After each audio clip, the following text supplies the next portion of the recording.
il y a la Mouka, même une autre manière de faire l'opposition. Bazali discipliné, baza ba milibité, baza bato ba boukakate. Est-ce que vous avez bouka? Bien sûr, bataille de peste. Bataille de peste, ça non marche, était sans que ba tumba, sans que ba panza parabrise, sans que ba yiba mutelo au téléphone na poche. Wana wa bata la Mouka nde balata ka bilamba de peste ba kende. Mais pour ani kasi bataille de peste balati bilamba te pour ba sala.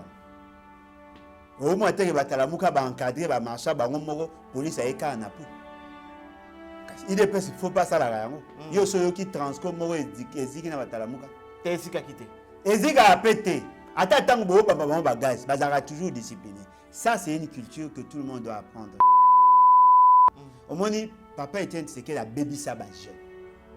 Il dépêche. A baby ça ba jeune ebele. Il dépêche baby ça ba jeune. Na ko l'action vidéo, jeune azolo baké, ba pesa ba ba bangi ba chichampa pour ba ke no buka ba mituka. Mais il y a la Mouka ça le bas. Que marche à la Mouka, sur le plan organisationnel, c'est bon. Sur le plan de la visibilité, c'est bon. Mais atteindre aucun objectif. Objectif est ça là qui. Non, mais l'objectif était, il y a qui s'abattuque. La rue est maîtrisée par Kouloutou Martin Fayoulou. Mais bateau, on va lancer les messages. On va considérer ma ramouata. Instruit. C'est-à-dire que lui, par instruction, Mbosso n'avait pas de choix. Il a fait ce que son chef lui a dit. Or, chef Naïe, en matière de question, là, c'est la loi. Ce n'est pas M. Félix Sekedi. Ce qui veut dire que le démocratie constitutionnelle, on instruit que Moutou a la liste subordonnée par rapport à la fonctionnalité à l'État. Mbosso n'est pas subordonné. Mbosso, c'est un partenaire. C'est un collaborateur à Félix Sekedi. Il n'est pas au service de Félix Sekedi. Mbosso peut aussi être en conflit d'intérêt avec Félix Sekedi. Est-ce que vous savez que Mbosso n'a pas de mettre en accusation Félix Sekedi? Mais il n'instruit pas au président de l'Assemblée. Il n'instruit pas. Il recommande, il n'instruit pas. Il va instruire comment? Il va instruire une institution distincte, une institution à part entière. Mais alors, sur ce négociation, il y a une notion de séparation à pouvoir. Est-ce qu'on instruit le président d'une institution Moussoussou? Président de l'Assemblée nationale, quand même, il faut. Tu n'as pas tout le coup là. Voilà. Beau président de l'Assemblée nationale, c'est. Azamoko ya bakambi ya mboka oyo Congo. Yonde mutobi na bi batu lo wa Mbosso. OK. Batu kwa ba Mbosso nde bazara. Baza batu ke. Donc à Rotambo ane na musika mais ba téléguidé. Yo mona ka sans fil mais ba téléguidé à distance. Ya sage quand même aza koza makambo kwa. Sage. Aza sage. Bino baza sage za lié na âge. Aza kulutu aza mpaka ya makambo. Non mais aza papa. Aza sage. Mais ça a sage. Ah, ça, alors c'est perdant à $400 000, $300 000 à gérer par jour. Alors c'est perdant à le bina à yebi. Parce qu'il y a yebi que na yena ba na e casier judiciaire na bango politique bébé. Et puis bandengi ni basali. Et là on ça na bon pona bon moins conséquences na ngote boze la net. Basali ni ya sali ni za. A correcté hier respecter la constitution basali ni. Constitution le bina e respecter mal ba Félix Sekedi. Cabinet de santé nationale puissante chez Dr Cathy Munga. Comment dans la sœur Cathy Munga, nazali naturothérapeute, nazali kosunga bandeko bazali na bokono ndenge na ndenge au moyen de plantes naturelles. Bandeko bazana ba problème ya ba hémorroïdes interne tout comme externe, infection urinaire, prostate, azoospermie, obota ezalité, rhumatisme, nerf sciatique, gouttes, règles douloureuses, glaucome, vision floue, motupa si intense, sinusite, awa nazana kati ya laboratoire. Awa nde bisika na séchaka ba plante, banzete, ba makasa ya ndenge na ndenge, depo na nga yango yo esika na salaka ba formule na ba solution na nga. Merci na équipe mobimba ya maison chez Cathy, en particulier Joyce Bolala. Tozali bongo na commune ya Ngaliema, quartier Kinsuka Pêcheur, avenue Maïndombe, numéro 99. Référence carrière Kari Grèce. Le biko na bino et sengo na biso.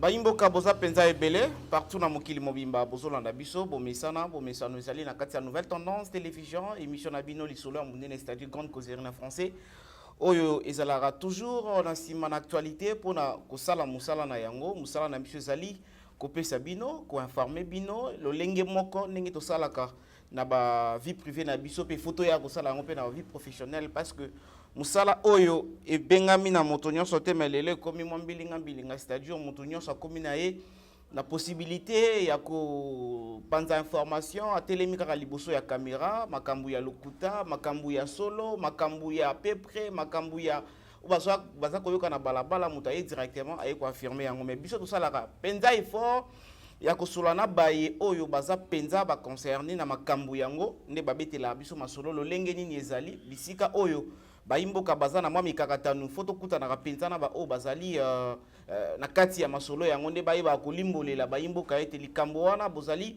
komitungisa tala ezali boye lelo toza pe na invité na biso oyo tokobeta na penza lisolo oyo boyebi ete semaine passée euti koleka bongo déjà tomonaki to participaki na marche oyo lamuka esalaki samedi le 16 oyo bandaki na commune ya Ngaba ti point de chute nango ezalaki bongo na limité omonaki penza lolenge ni lamuka etelemaki pe etambolaki parce que lobaki ete yazali koluka ka bapesa ka ba marche mais en réalité azali suna batu bakolanda ete et bino moko boko juger que non c'est vrai marche wana ezalaki penza réussite ou bien ezali marche moka batu na batu mibale misatu babengi yango marche tolongo wana boye komona lisusu ete na kati ya Assemblée nationale tomonaki penza ete bampaka bamikolo kuti na esika kobeta na makofi pona makambo oyo etali pona kodésigner candidat ya présidence ya CENI tomonaki penza lolenge nini batu banongwanaki na kati ya Assemblée nationale et esali malamu te yango tozelaki ete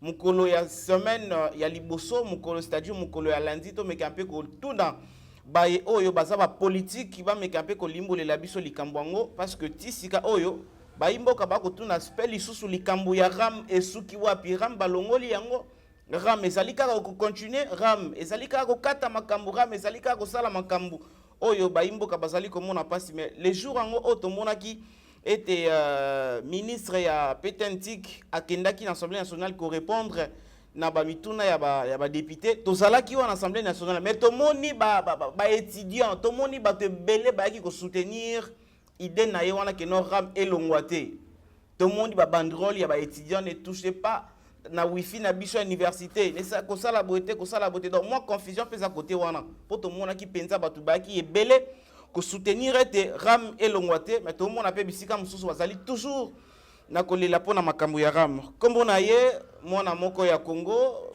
kolokola bana nyonso ya Congo ndeko Alain Bolojwa oyo azali bongo opposant pe membre ya Lamuka na yende tokobeta penza lisolo makasi pe belé na mukolo na lelo et na signaler bino pe que non lelo tozale 18 octobre ezali date oyo mwana ya Congo Alain Bolojwa abotama c'est-à-dire Alain Bolojwa abotama na date ya 18 octobre ya année oyo ezali privé donc totombelier elongo na bino totombelier pena ba joyeux anniversaire et ça la malamu ba motivation que bino ba ebolingaka le bolojwa bosala ka ba commentaire pe de même ko sala ngo pe ata na appel pe ata na ba commentaire joyeux anniversaire et ko sala penza malamu mingi asa déjà na biso ndeko bolojwa mbote ndeko ngai mbote na balandi en tout cas merci pour l'opportunité.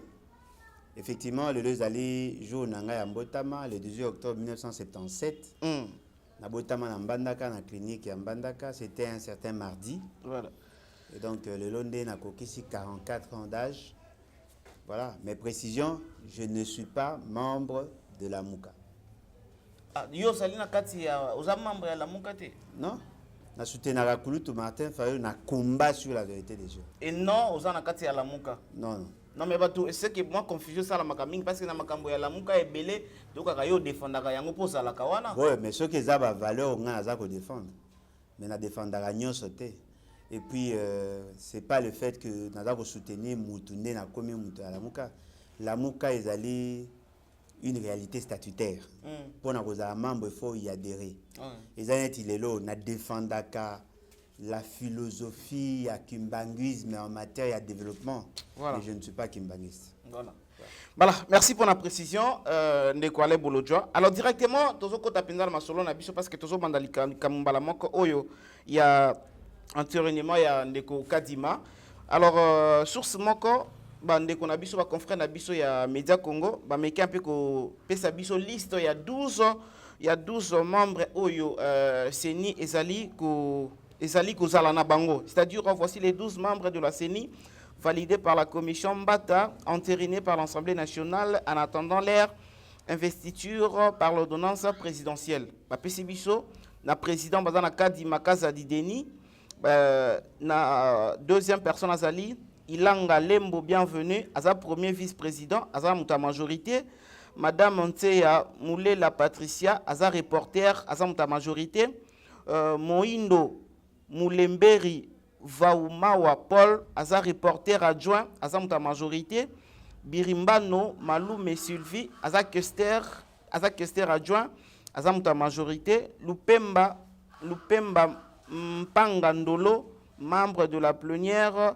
Aza Mouta majorité, Boko Matondo Fabien, membre majorité, Dintou Mundimbi Blaise, membre de l'opposition, Bibwala Mampou ya Roger, membre de la société civile. Wana ezali bongo batu oyo source bandeko na biso ya Media Congo ba mekampe ko lakisa biso te bangonde e ko sengila ete bakamba seni ndeko Bolodjoa to beta mama liksolo oyo makambo leki na Assemblée nationale samedi to moni ndenge nini ndeko Kadima za déjà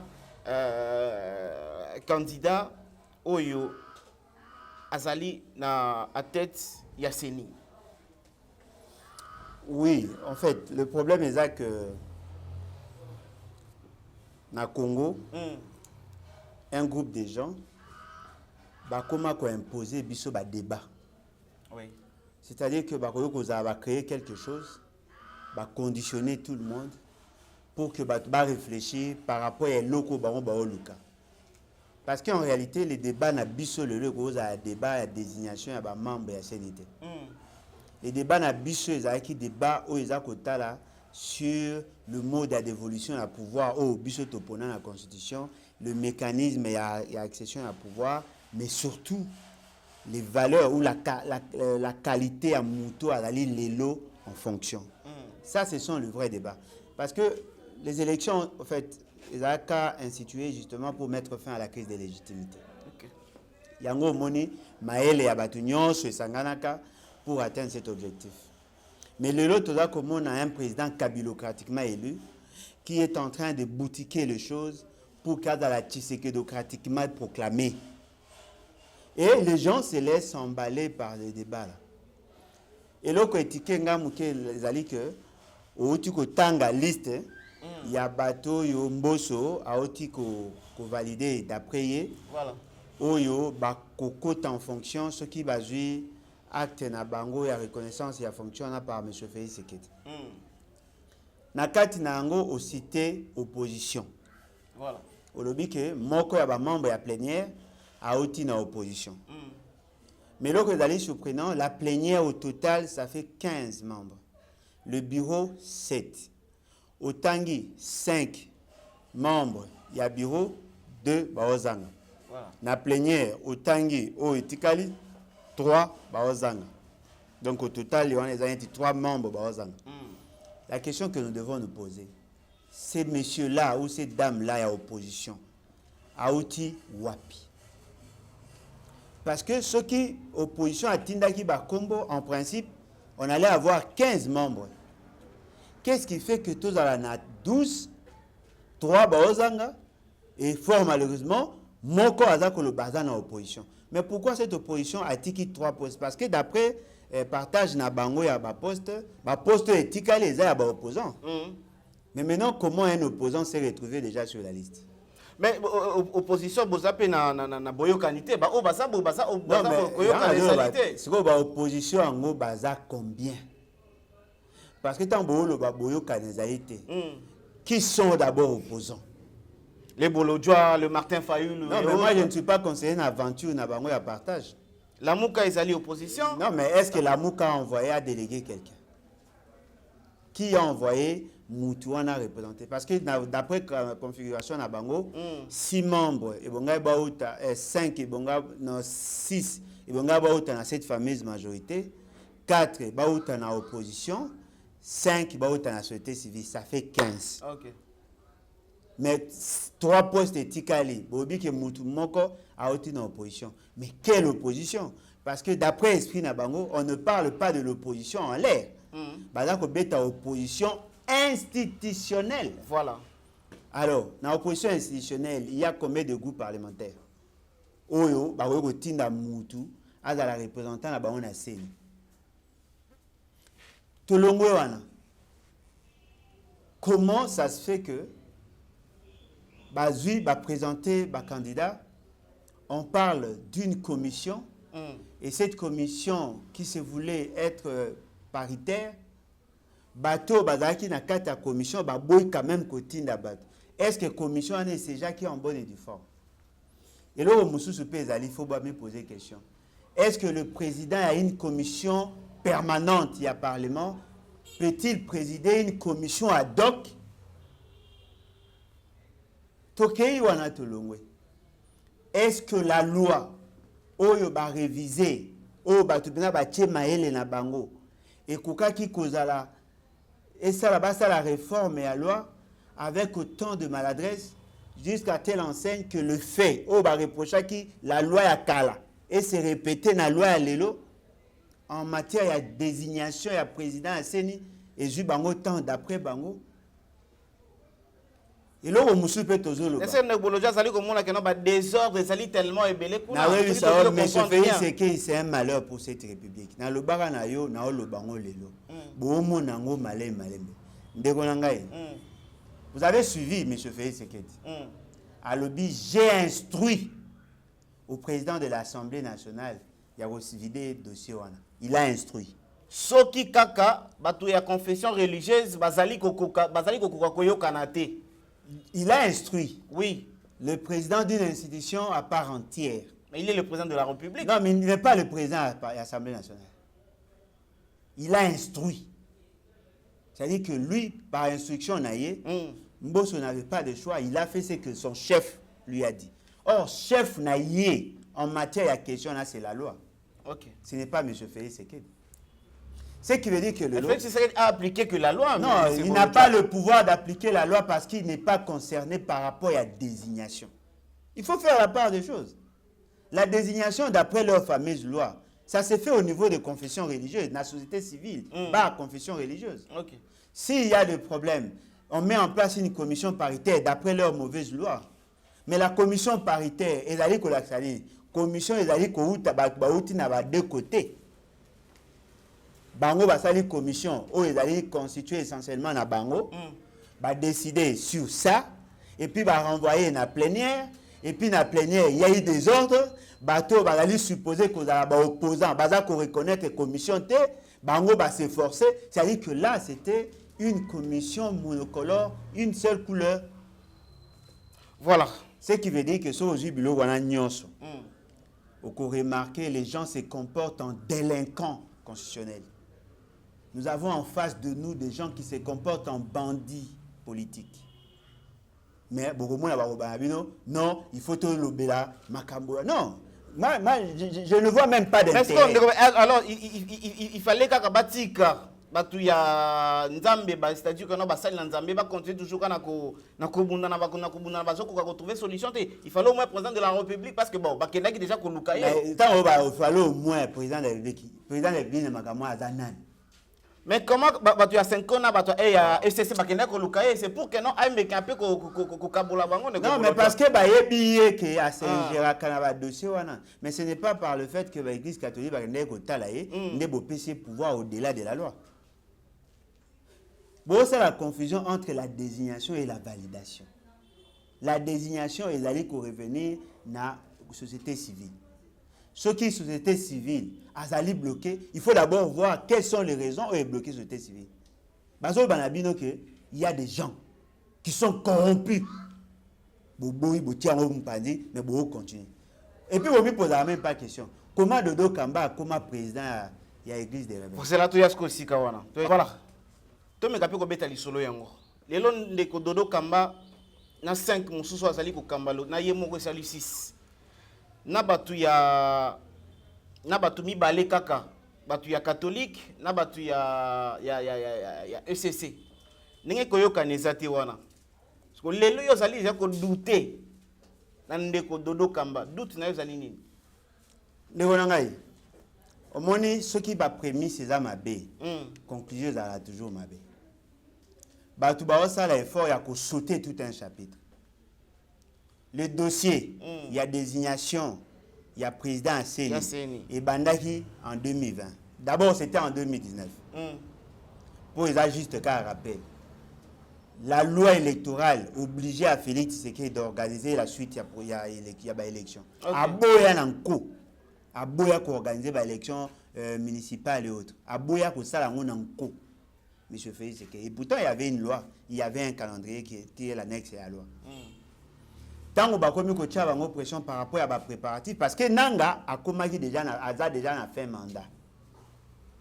ba bandi ba préparatif ba déposer ba candidature. Tant on va déposer candidature, le candidat qui était favori, il a qui Ronsard Malonda. Voilà. Ronsard Malonda à la liste secrétaire exécutif national. Tout ce qui est technique et asséné, il y a Moutasala Kayango. Tout le lot, Aza. Il postule les 6 confessions religieuses. Kakao Baza le lot a problème, Baponaki, Ronsard. La désignation à Ronsard et ça m'a qui dans le même contexte. Voilà. Tant que bato ba komi ko manifester, église kimbangiste a ekoloba d'ailleurs to tinda ikomote. Faux. Le représentant na bango, il y a église kimbangiste mutamemaka candidature à Ronsard Malonda. OK. Bango ne ba lobi ke aponaka sans ko consulter bango. Est-ce que la loi prévoyait ça? Est-ce que la loi prévoyait que il faut que l'église n'apona? Non. L'église, le mouton a porté candidature, il a représentant l'église. S'il n'a pas obéi à la discipline à l'église, il a voté à la bango. Voilà. Monsieur Ronsard Malonda, il a eu pression, Baboui, Ronsard Malonda, Azala, président Yasseni. Monsieur Félix Tshisekedi a pris une décision. À ça, il a d'abord un message à dire, a rejeté le courant parce qu'il n'y a pas de consensus. Il faut pas trouver consensus. Il a signé un document. Voilà. Bango batu ya Félix Tshisekedi okomona ba mukuna ba pasteur mususu nani ba pasteur mususu nani baza ba pasteur baza mutu ya mutu moko te baza ba pasteur ya tout le monde yo pasteur na yo ndeko bolocho ya ngaya nini vous pensez que tout pasteur a pasteur laxini a pasteur na nganga quoi nga sa me ba église na ba honte nga église na nga na pasteur na nga et puis na ebise ko kota mamba politique te point bas et loko eza vrai ezali que Batuana, oh pasteur wa koma ko kabera bambo na ba TV nani. Kabundu Wales a consort groupe na bango basangani pona ko chabia lokola Sonika Futawa qui représentant na bango ya ba confession religieuse ya église de réveil lokola ya zali Muswahili aza ko soutenir Kabila pour ande ko na ye nde ba luki siko ba remplacer par Dodo Kamba. Non, oui, bah remplacer qui est mandat ya Sonika Fute silagité. Non, bango mo baebi lolengi ni basala ki parce que pas ni bango. Ezali makambo zali ko concerner bango. Non, concerner bango parce que confusion religieuse. Boni. Vous pensez que quand bato ba leka na ba TV ba église ba tonga banda kunde bango nde ba église. Est-ce que vous savez que les confessions religieuses les églises de réveil sont dans 26 provinces? Est-ce que vous savez que toutes ces églises là ba églises de réveil, ils n'ont pas été consultés? Yo monyango kaka lelo kaka ndo moni ke na église bazaki consulter te débat na bino wana eza débat na ngate nga na logique ya article 64 na wala kisabino kaka ba incohérence ya raisonnement ya bateau ba na approche wana quand on parle des églises de réveil vous savez la différence entre l'église catholique l'église protestante musulmane et consort baza na unité de commandement église catholique ezali moko ekamba mina batu ya Senko. Cardinal na bango to yebi ceux qui va lebi église catholique mutu to akomona Senko. Mais église ou bengi église de réveil zaboté et la ligne rassemblement à plusieurs églises autonomes. Ce n'est pas un individu de décider qui doit être représentant. En réalité, si ces gens-là, bah église, wana, bah réveil, bah là qui sérieux, avant bah pour bah longo la sonique à fouta, et bon qui battra d'abord si toutes les églises, et ça bah leader, bah oh bah yé bah nande bah pona, dodo kamba, bah poni bah kati mandat ya muto à qui en fonction, bah ju bah remplacé par la force. Tant qu'on va remplacer, bah longo qui sonique à fouta pour des raisons tribales. Batieye pour des raisons tribales et puis il est en relation avec M. Félix Tshisekedi. Batieye qui est pas protégé l'intérêt à Félix Tshisekedi. Tant que Batieye, qu'est-ce qu'on a loi? Barobi va changer la loi. Cette loi est à la queue. Ceux qui va bloquer la confession religieuse, même dans le Parlement, c'est que Félix Tshisekedi est dans la majorité. On vous a berné, on vous a berné, ouais, il qui fait quoi? Ça, c'est des escroqueries. Merci. Alors, tu un peu comprendre qu'on a les lots. Le col en Nekorossar, Batu Baboya Kaye, parce que Balobi, Azam, tu as travaillé qui n'a Kabila, Makamebele. Alors, les soumou ya Kadima, Oyo, Kadima, Koki, qu'on a la présidente à Seni, les soumou ya Kadima, Ezani de Gobolo. Vous posez question à la poignée. Parce que Bino ne bossa Koboya. Mais vous posez question à la poignée. Les 6 confessions religieuses où il y a le lot va soutenir Kadima. Baboyaka Kadima en 2019, en 2020. Oh, maintenant on comprend bien. Quand il y a les 6 confessions religieuses ouana, en 2020, bangonem balongo la candidature à Kadima. Ka bangoana, les mêmes personnes. Ka de campagne a changé. Tous les restes ka bangoana. Ce que vous me imaginez. Tant que bango bana osama na bangoana, tant que balongo la Denis Kadima, balongo la pour quelle raison? Bon tout na bango. Bo ça la tamisage ya batu ya mabe. Bo tena kiyungulu Denis Kadima akui. Balongo li Denis Kadima pour ba monique azali candidat mabe. Bango. Et après ba repêcher Denis Kadima. Et après, paf, la personne que vous avez rejetée, une année après, a commis le meilleur candidat. La personne est appelée à évoluer. Peut-être va que non, ici déjà. Mais évolution, c'est déjà résolu. Évolution, Wanande, Babenga Ango Kanyaka. Évolution, Zobenga évolution, Babenga Ango Kanyaka. Baboya Kaye parce que Denis Kadima, sa candidature était portée par le conseiller à M. Félix Tshisekedi. Babemaka candidature na ba conseiller à M. Félix Tshisekedi. Ba proposer bango ba jeep na ba camion, lokola ba boyaka ne bango ba se retirer ba bino yete parce que azali proche à Félix Tshisekedi. Ba boy ba yekozwa Ronsard Malonda. Tango bato ba bi ke Ronsard Malonda za mutu ya Kabila, ne bato ba yeko se ressaisir et puis d'ailleurs mutu ça sauter comment Ronsard Malonda al zarashu candidate. Alongwa candidat ndeni. Ndengeni. Il y a un autre tour, bon me poser une question. Il y a un candidat, Azaraka élu, Baponaka Azaraka choisi par les 6 confessions religieuses. Le problème c'est posé qui est niveau du Parlement d'après M. Félix Tshisekedi. Siko Boye Bisanga, Alongwa candidat ndeni. Muto Azaraka na en compétition. Au route Alongwa ga availlé, il est pour repêcher à commis candidat. Ou Azaraka élu, allez sous candidat. Dites-moi. Donc Bolodjoa, toi qui es directement na bu na kata poto kota. Alors lelo makambo salami le lenge wana salami depuis le 16 ndende kokadi mazala qui déjà entériné pour na co-diriger Sénat aussi la carte ordonnance présidentielle et bima après akama makambo. Alors on s'attend quoi? Toi c'est la carte élection 2023, on n'a plus le choix. Qu'est-ce que nous allons nous attendre nous qui sont population? Non mais ayant à le bâti. Bah, conditionner bino na raisonnement, na réflexion selon leur centre d'intérêt. Yo en tant que peuple, vous êtes obligé à réfléchir le quoi à Félix Tshisekedi. On est en réflexion à Félix Tshisekedi. Yo peuple dans la réflexion nini.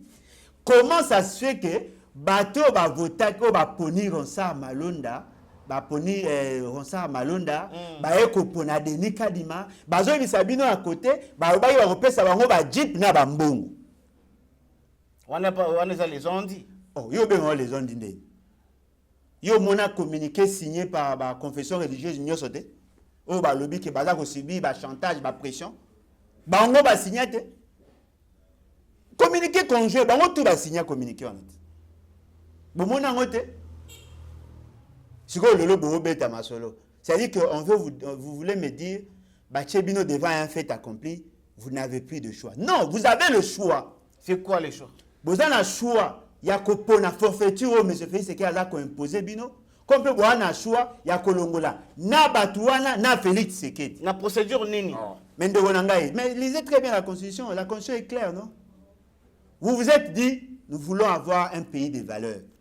Au lieu d'être une monarchie, vous prenez une république.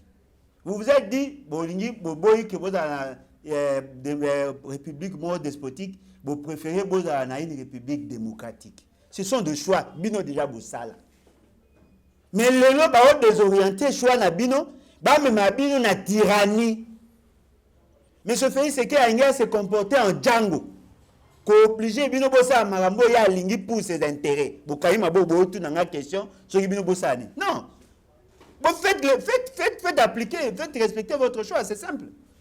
Voilà, Ndeko Bolodjoa, merci beaucoup pour naba biyanonayo par rapport à la question nabiso pour comprendre que makambu oyo ya président Seni oyo zali penza makambu oyo vraiment tout ça toujours na sima pour na kotala lolenge ni ekokende parce que zala kikaka samedi et puis tu continuer toujours parce que les loto ya mine Ndeko Bolodjoa tant que tokende ko yamba bande ko mususu oyo bazali ya majorité bokoyoka ba contradiction bando zala kaka alors biso pe population il faut que le lengeni soit position à biso oyo to se prendre en charge le lenges à la carte. To beta li solo ya samedi marche ya la mukande Bolodjoa. Ozala ki wana? Té. Ozala ki té? Non. Otala ngata na télévision té? Si Nathalie. Et les ki ngeni. Bon, eza a bloqué bien 4 hein. Et là quand les bosseux ezali d'abord l'organisation. C'était une bonne organisation. OK. Et puis la discipline. Na monique ba militant et à la mouka même une autre manière de faire l'opposition. Bazali discipliné, baza ba milibité, baza bato ba boukakate. Est-ce que va sous ba bouka? Bien sûr, bataille de peste. Bataille de peste, la ça non marche était sans que ba tumba, sans que ba panza parabrise, sans que ba yiba mutelo au téléphone na poche. Wana wa bata la mouka nde balata ka bilamba de peste ba kende ko. Mais pour ani kasi bataille de peste balati bilamba te pour ba salam. Au moins, tu vas encadrer, marcher, police a été en appui. Il ne faut pas ça là. Il y a ceux qui transforment et qui n'ont pas la mouka. T'es ici qu'à quitter. Et si a pété, attends, papa toujours discipliné. Ça, c'est une culture que tout le monde doit apprendre. Au moins, papa était c'est que la baby saba jeune. Il dépêche. A baby saba jeune est belé. Il dépêche baby saba jeune. Na l'action vidéo jeune azolo bake ba pesa bango ba bangi ba chichampa pour ba kendo buka ba mituka bato mais yo ka mutala muka sala ba no babi mona na mutu esala e malamu te mais mutu esala na munene pour ba bebise na ba bangi mutu esala bien nini ba bebise na ba bangi mutabani bangi kona bo mona ti akomi na ajona et puis ne bo mona raisonnement mutu na za mutaliboma mutana cohérent dans ce qu'il dit. Moi j'ai fait la psychopédie, n'a pas de notion sur la psychologie. Mais qu'est-ce qui prouve que Zali a son nom Ndeko Bolodjoa? Lelo, nyo se komika na mutu ya ile peste. Qu'est-ce qui prouve que non c'est la vérité? Boyoka apata soni, attaque sur mozo pozo moi que dans santé. Ça m'a dit liboso à siège à IDPS. Journaliste a la mutu à soutenir à IDPS. Et la chaîne à IDPS. Net yo couleur no route na ibate. Yo so lobi comme na oloba ya. Mais mutu a yebani ke o azam mutu à IDPS. Yo poser question de ya chaîne na bango. Yo mona teke ba on va filmer au parlement debout. Ces jeunes-là vous disent qu'ils va faire ça à Bango Bang, va faire ça à Bango Chichampa pour aller casser au nom du parti. Voilà, lecture maintenant c'est la pour la marche. Ce qui veut dire que marche à la Mouka, sur le plan organisationnel, c'est bon. Sur le plan de la visibilité, c'est bon. Mais atteindre aucun objectif. Objectif est ça là qui. Non, mais l'objectif était, il y a qui s'abattuque. La rue est maîtrisée par Kouloutou Martin Fayoulou. Okay. Mais bateau, on va lancer les messages. Va considérer ma ramouata. Ba considérer en côté. Tant que ba bimi ba zongi banda ba ko tuba comme na banda ko déjà likambo ba ba boye sami. Non ça le truc ça va de komutema. Non, le problème est là boye. Na lo baka yango na yebisa bande ona biso. Ce qui boza en face c'est un bandit. Le message, la manière na bino se comporter, il faut l'adapter. OK. Ce qui bozo lingabolo bana bandit langage na bino ya ba santo et simbate. Oye ko sa violence na ndao nanga oze yanga lobani non ndeko tika l'état ya kotala wana o confondre batango papa ngala botama na milo betinga boka na litama gauche na zongisi kaka yango wana bokondana kande kona biso ya PPR de tango lobake so mutafingi yo finga bokondana ka ina te ya lo biso mutafingi yo finga ngala biso betinga na zongisi eza différent ngala tini mutu te ngala osala nde yanga na koloba te ke soki mutabeti o beta ete na koyebisa yo te na yebi ngande na zake soko betinga na zongisi c'est simple. Monsieur Mbosso batine le message vers 12h, 13h, 16h, 17h, 18h. Monsieur Mbosso a sali. Ce qui reste maintenant, qu'est-ce que vous allez faire après? On a posé des questions à Bato Balingi pour répondre. Parce que le mot que c'est vrai. Batouana, Batou Nemno Bo Kansate. Batou Nemno Bo Kansate. Monsieur Mbosso a reçu le mot d'ordre à Félix Sekedi. Félix Sekedi a dit j'ai instruit au citoyen Mbosso. Il y a aussi un marabout. Il fait ce qu'on lui a dit. Mais faire Béwana, pourquoi ça ils allaient comme Mama Bépa na onde Kobolo? Non, mais c'est justement parce que dans une démocratie constitutionnelle, on instruit que Moutou a la liste subordonnée par rapport à la fonctionnalité à l'État. Mbosso n'est pas subordonné. Mbosso c'est un partenaire, c'est un collaborateur à Félix Sekedi. Il n'est pas au service de Félix Sekedi. Mbosso peut aussi être en conflit d'intérêt avec Félix Sekedi. Est-ce que vous savez que Mbosso n'a pas de basangani va mettre en accusation Félix Sekedi? Il a instruit mon chef d'une institution distincte à la présidence. Malgré tout ça, mais président de la République, il reste le premier citoyen. Mais effectivement, il reste le premier citoyen sur le plan organisationnel. Il y a la charpente institutionnelle, c'est la toute première institution. Mais il n'instruit pas au président de l'Assemblée. Il n'instruit pas. Il recommande, il n'instruit pas. Il va instruire comment? Il va instruire une institution distincte, une institution à part entière. Mais alors, sur ce négociation, il y a une notion de séparation à pouvoir. Est-ce qu'on instruit sous le président d'une institution Moussoussou? Peut-être mon orebeta qui moi liba ou alingaka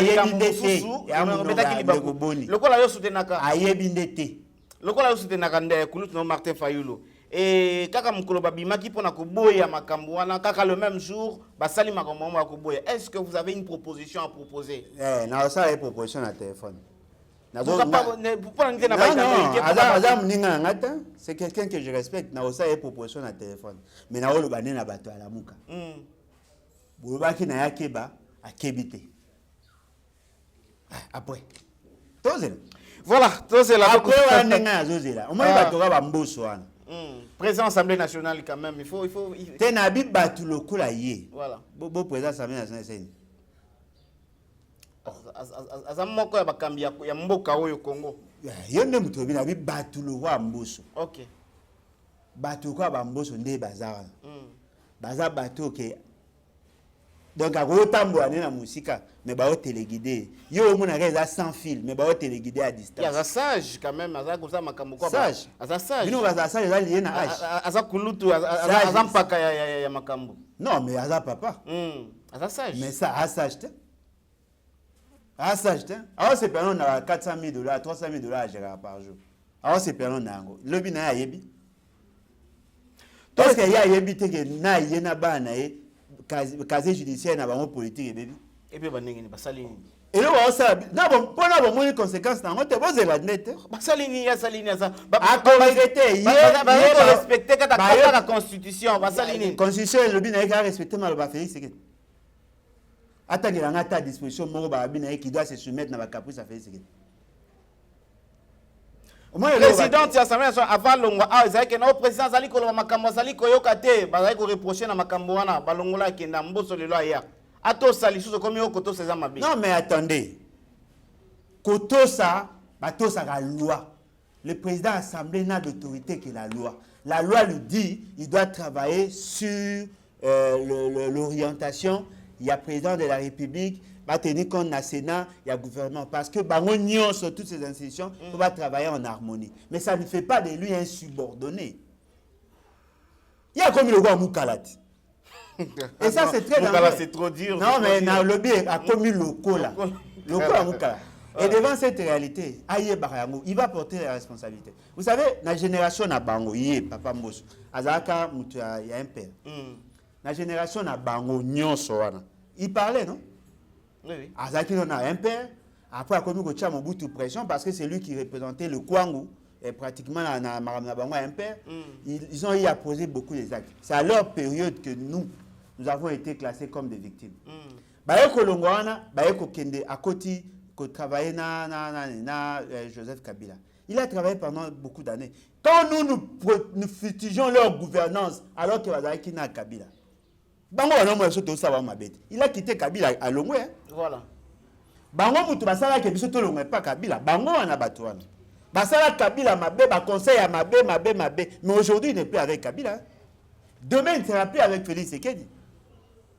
Mais ba yebango génération tozali lelo. Génération à révolté. Génération à révolutionnaire. On va commencer à sanctionner individuellement. Ça viendra. Ah bon? Oh. Bon, sanction, vous avez un modèle nini? C'est eux qui fixent dans la condition, c'est dans qui moi dans la condition dans paix, ça va pas aujourd'hui. Voilà. Et quoi? Déjà ça l'article 64 était. Poto kene na ko chiter na émission qu'on a lelo to betali solo ya ram. Solo ya ram.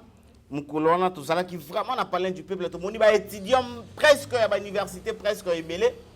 Ba ki ko soutenir ndeko kibasa mali ba eti. Botika makambo wana ram ezali normal mutu fo futa taxe ya l'état. Ram eza normal makambo ya ram osaka ko sa lecture nini tingonga oyo. Ndeko nangai si on peut manipuler les pasteurs, quid alors na ba étudiant oyo ba vivaka grâce à matolo. Il faut qu'on y ba yango clairement.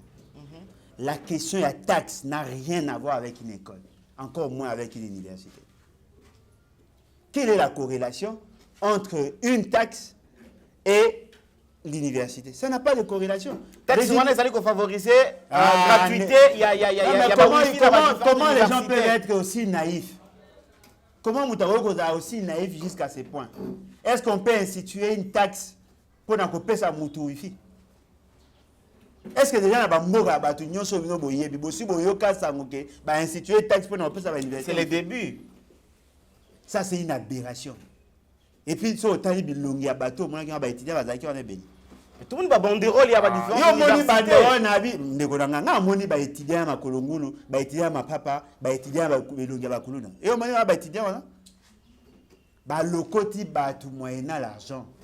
Bazu ba faible d'esprit à ba étudiant ba memi ba ngo pona kosala aventure wana yo so mona wapi muto akoloba non il faut que botika taxe wana parce que taxe wana ngana lingi ngo peza ko favoriser ba étudiant. Est-ce qu'on peut créer une taxe pour favoriser les étudiants? Il y a muto wana lo sa ba manifestation wana ba étudiant wana aibi nombre ya ba université aibi nombre ya bato ba na wifi. Et ça kozanga mayele nde baza ko utiliser jeunes mususu wana. Et je suis sûr que les étudiants à la faculté nyoso ba ko accepter le wana. Ça c'est une aberration. On institue une taxe. Et la taxe wana ba bina bino contrepartie ba ko pesa bato wifi. Non, le contrepartie touche la personne qui paie la taxe. Ce n'est pas que vous une taxe, vous créez une taxe pour n'a coupé ça, non, possibilité, non. Il y aura une aberration. Vous savez, nous payons une redevance par rapport à RTNC. Ceux qui payent, ils ont un bateau en courant. Oui. Bamboka au courant, ils ont la thé, ba futa amote. Bamboka au maïs, ils ont la thé, ba futa amote. Parce qu'on suppose que si on est dans courant, au la TV, on suppose qu'on a la RTNC.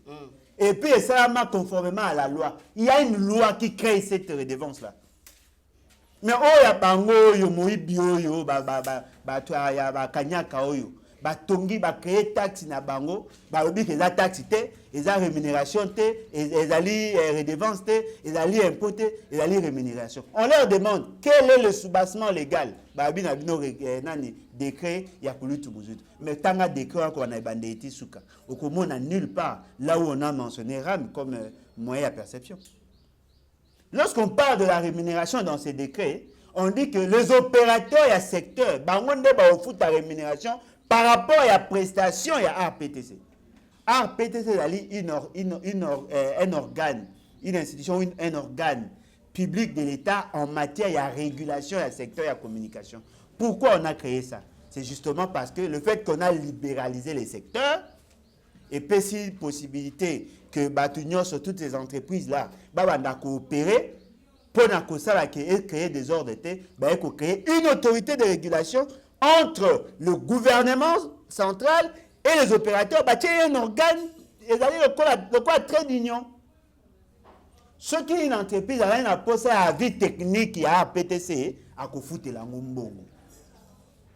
Nakati a arrêté, il y a des cœurs. Bah énumérer opération, toutes les actions, créer les ngombongo, bah tia ngonyonso. Bota ngona pas ici c'est décret. Oyo, bah benga ngo qui fa quoi. Soko zo on a ndenge ya batapoto, bah benga ngo shikula. Ça, il a qui le lengue à koyiba batumbongo. Et puis ce qu'il y a aberrant. Parmi les 40 millions de victimes, il y a le procureur, il y a des juges, le président de la Cour constitutionnelle, l'AG, l'inspecteur de la police, les juges, les avocats, les chefs de l'institution, tout le monde sans exception. Mais non, on va comprendre que non, les alliés étaient au salaire continuité, mais moi, qui déjà, tout bien qu'on s'allie qu'on défendre, mais hier, à prouver à l'Assemblée que les salariés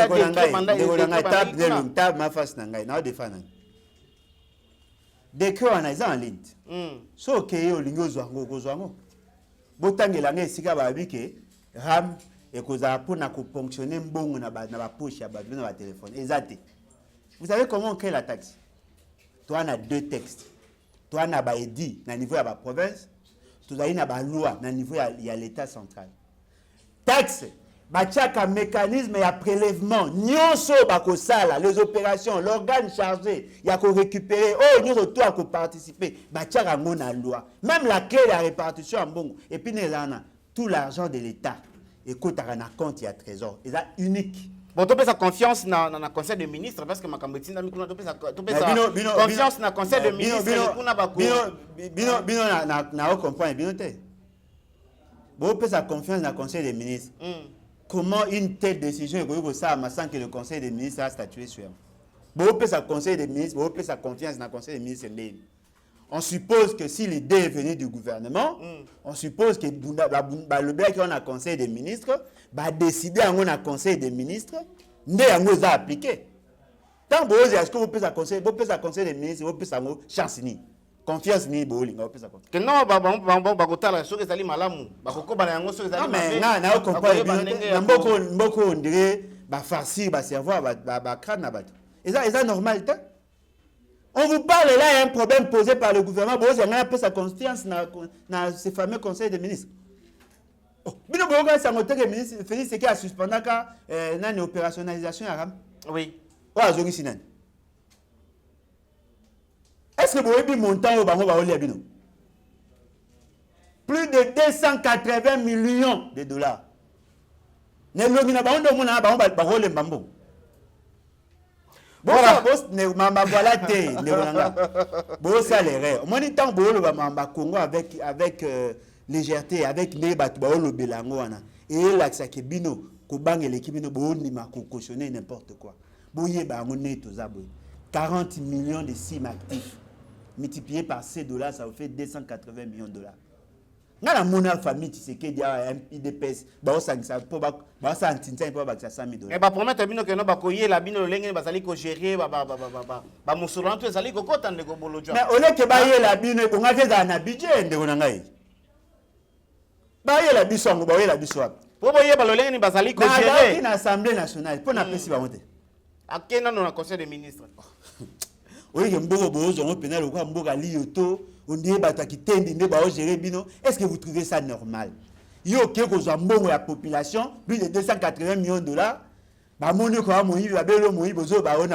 mais il avait tout le temps de le faire. Vous savez pourquoi les députés Batigi Kanyaka? Et vous savez pourquoi on n'arrive pas à résoudre ces problèmes? C'est parce que M. Félix Tshisekedi a allé impliquer. A pété ses alliés rattachés à la présidence de la République. M. Félix Tshisekedi a allé du Sombongo. Bon, mais on a un sentiment pour nous. Ndeko bolojwa to komi na suka émission na biso. Mukona lelo to komi ko attaquer Félix Tshisekedi na suka. Oyebi bo alema to bandaki depuis kala. To bandaki ba to beti masole be. Mais on va bana maram na suka te po boisko batu. Quand est-ce que Mati? Quand est Matati? Quand est Matati? Voilà, na manyo so tauti ko beta masolo awa, makambu ya seni, makambu ya marsala muka, kanda iko ya makambu ya ram. Nyoso zaka kanda. Nyoso zaka kanda. Tokomi na suka. Population toutes les preuves. Il y a caractère criminel et à M. Félix Sekedi. Et ils déjà batutu ba moni. Aju boko na ndenge ya mabe, aza ko saila na ndenge ya mabe, solution ezaka moko. L'article 64. Kozwa M. Félix Sekedi, continue na retraite anticipée. Kozwa M. Mboso, botie quelque part apé manano. Batu nyonso wana tous ces éléments malicieux. Ninga ba longola ki lukamba. Il gamba kuta bimi par la grande porte. Na tsunami marambe bi marasu boete. Ozasu na ta okanga bilo boete, mpepeta ngego ya ememi nyonso. Est-ce que lobby après lobby to lobake non Félix Tshisekedi président de la République pe azalaki pe na ba entourage à malamuté? Yo to loba yesa lobby. Mais ndako na loba entourage à Félix Tshisekedi ba na chance ta oza mokonza malonga. Mais bien, ce qui me fait c'est que l'équipe m'a mokonza malonga. Bonga moi mboka ngeta autrement. Au moins il sort à ba mauvais collaborateur parce qu'il est incompétent. Yoza na monde de journalisme ou meli. Au sali émission na caméraman na yo na réalisateur. Au monde qui a sali montage mabé, au monde qui a filmé mabé. Lobo yesu naï. Lobo kuno yesu naï. Yo nous incompétent. Un homme compétent a ponara battu à bien. So la moni mutao failli à olongo ya che mutabia. Et puis, il y a un soko moni mokonzi entouré par Miibi, ce qui veut dire qu'il y a un battu Bayibi là. C'est simple. Merci beaucoup. Mais bon, on a aujourd'hui $28 nanga, bon foot tango. Et puis, il y a des Congolais partout ici que vous allez.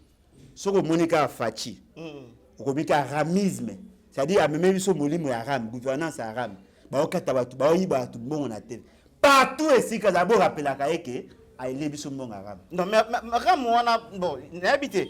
Ça fait partie sur la Babiloko Zali ko soutenir Babiloko oyo ya gratuité. Est-ce que bana son bango batu na bino ba sona son. Au moins ministre na bango babini. Mutu mo asali nani asali déclaration, il a éco réagir, on a relaxé batu. Non, il a la maîtrise, il y a français et tout ça. Oki mamba duna. Une ou 2 ans.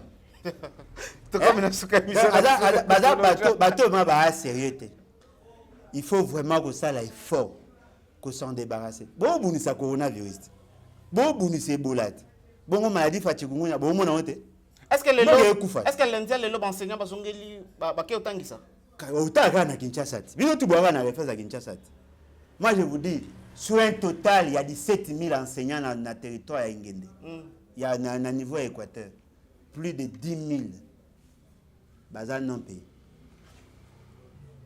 Na besoga na territoire ingende 17 000, plus de 10 000 bazal non payé. Ndeko Bolojwa merci. Ah moni. Tokomi na suka émission na biso, na Ndeko Bolojwa lelo ezalaki mbotama na ye, na lobaki na bandela émission ete Ndeko Bolojwa botama lelo, ba encouragement na bino parce qu'azali invité na biso azala le temps à autre na biso, alors kobenga ye, kokomela ye et ko sala penza malamu makasi to beti masolo makambu ya seni, to beti masolo makambu ya ram, to beti lisolo lisusu na makambu oyo marche les gars qui samedi na Lamuka et en fait aussi ici na makambu ya gratuité de l'enseignement to lo bien comme parce que télévision zalingo ngato komi na suka bino ba yoso bo sepela ki na émission bo pesa bongo merci na réalisateur na biso Jordan Panzo et aussi na Sari Vambalanda zalaki na sima ya caméra merci na batu nyonso bolanda ka nouvelle tendance télévision pour continuer toujours na ko s'abonner très sitôt émission na bino li solo ya monene stadio en grande causerie toza toujours na sima na information na sima na actualité pour na ko informer bino les temps à autres et quant à moi je vous dirai toujours de continuer à vous abonner sur nouvelle tendance télévision. Au revoir,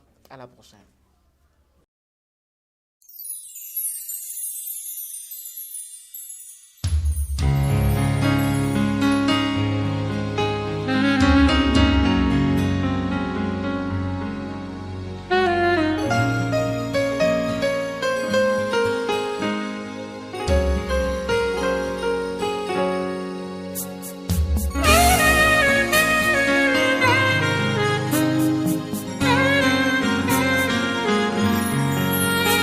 L'Esprit de Dieu descend sur nous. Saint-Esprit souffle de tout vent. car c'est toi notre consolateur, car c'est toi notre libérateur. Esprit de Dieu descend sur nous, Saint-Esprit souffle de tout vent, car c'est toi notre consolateur, car c'est toi notre libérateur. Remplis-nous de ta puissance pour nous donner la victoire. Donne-nous la victoire, Seigneur. Inonde nos cœurs, Esprit Saint. Papa nangai na belelio, yo bundelange tumba royo, soki yote na kokite, yo makasi ngai na ndimeraga. Papa nangai na belelio, yo bundelange tumba royo, soki yote na kokite, yo makasi ngai na ndimeraga. Hosanna,